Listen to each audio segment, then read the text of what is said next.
I'm sorry for the unappealing meal my unattractive daughter-in-law has prepared. My mother-in-law scolded me in front of our relatives during my father-in-law's 60th birthday celebration. She's not only unattractive, but also inept. I'm truly ashamed. What a disaster. Where was my dependable husband, who always cared for me? Was he tending to our daughter? He was nowhere to be found. As soon as I arrived at my in-laws' house, feeling fit as a fiddle, my mother-in-law suddenly complained of chronic back pain and became unable to move as the party preparation began.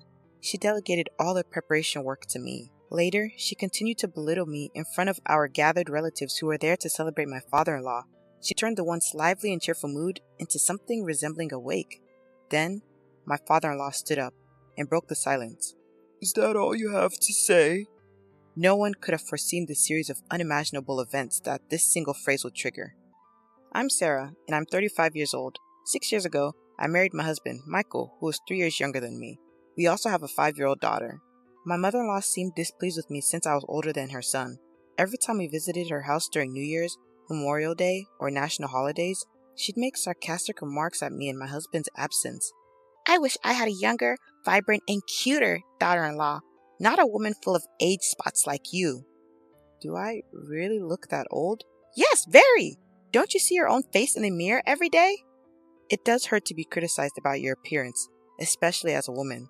But I thought it was better not to make a big deal of it since we had only met a few times a year.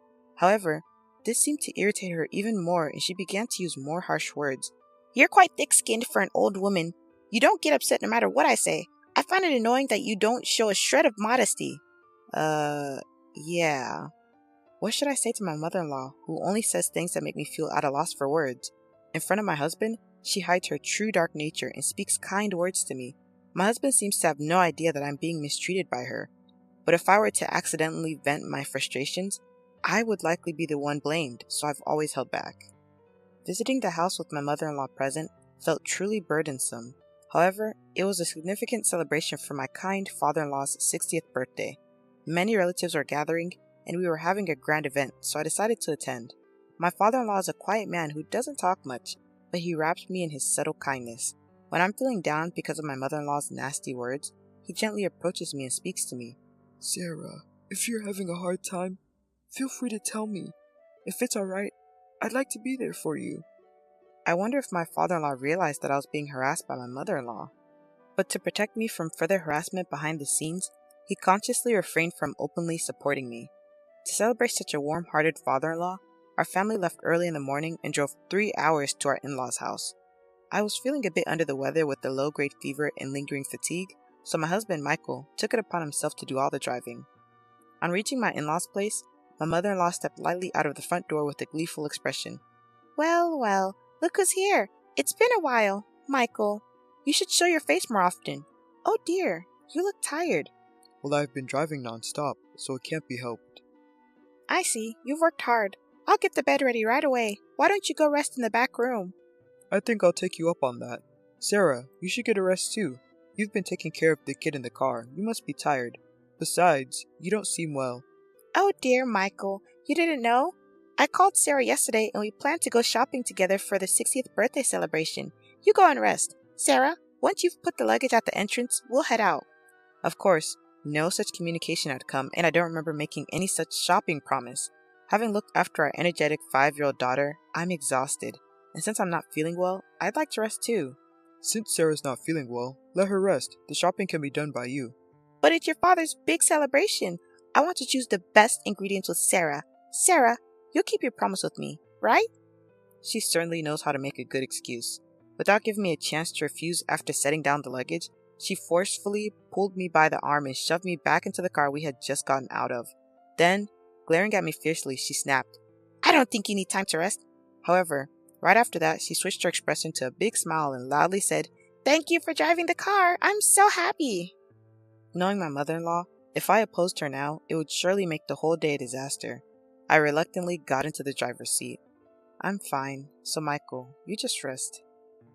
I'll go shopping with mother-in-law. As I tried to hand over our daughter to Michael, mother-in-law took my daughter from my arms and swiftly seated her in the child seat, quickly closing the door. Looking after the child is a mother's duty. Well, Michael, we're off. Once she got into the passenger seat, her sweet tone from before completely changed as she started berating me, So, you can't even look after your child properly? Stop using Michael for your convenience. You're just an incompetent daughter-in-law who's only aged. What was terrifying was that she maintained a sweet facade since Michael was still nearby. Oblivious to all this, Michael waved us goodbye. I drove my unfamiliar husband's car toward a large supermarket.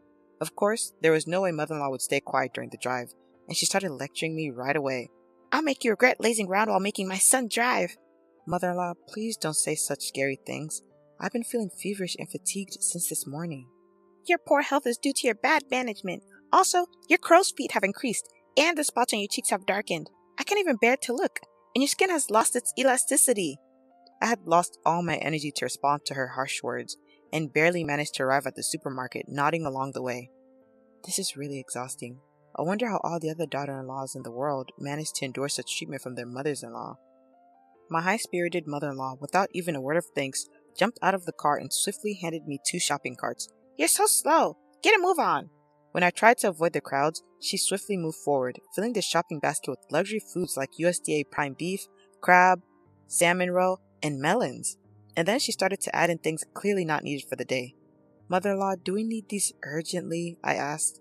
We're bulk buying, so we don't have to come to the supermarket again and again. You should know that without being told, she replied. Feeling helpless, I let her do as she pleased. By the time we finished shopping, the 2 baskets were piled high. We're going to check out. Hurry up, stop dilly-dallying. Despite her rush, when it came time to pay at the counter, my mother-in-law showed no intention of taking out her wallet. Mother-in-law, the payment, I began, but with her hands folded behind her, she didn't move an inch.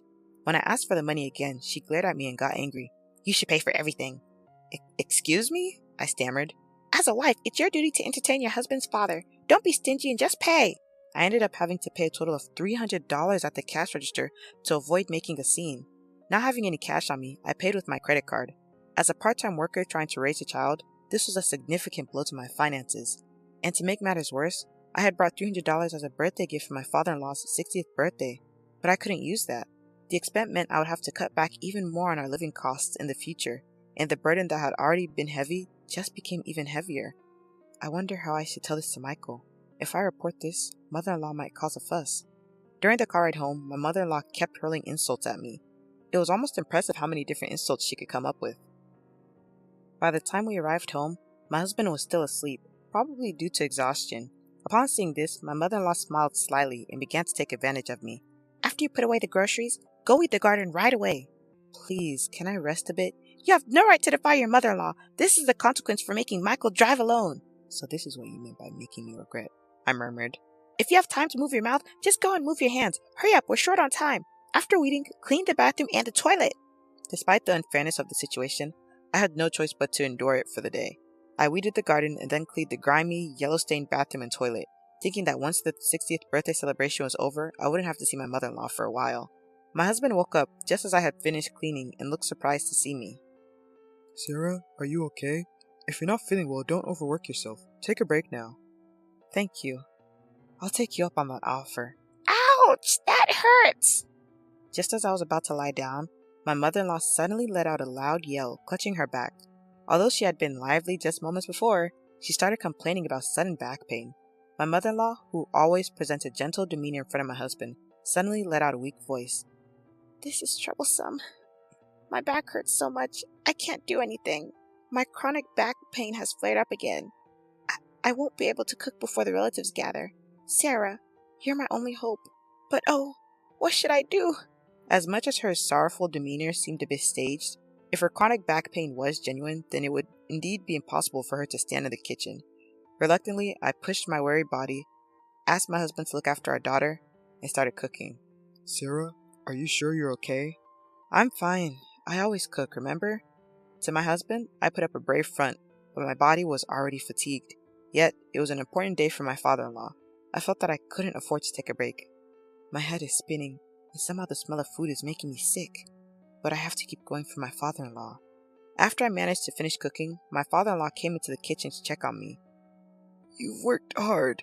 Thank you for preparing all this food. Not at all. It's for you. Please enjoy it later. After that, the relatives started gathering one after another.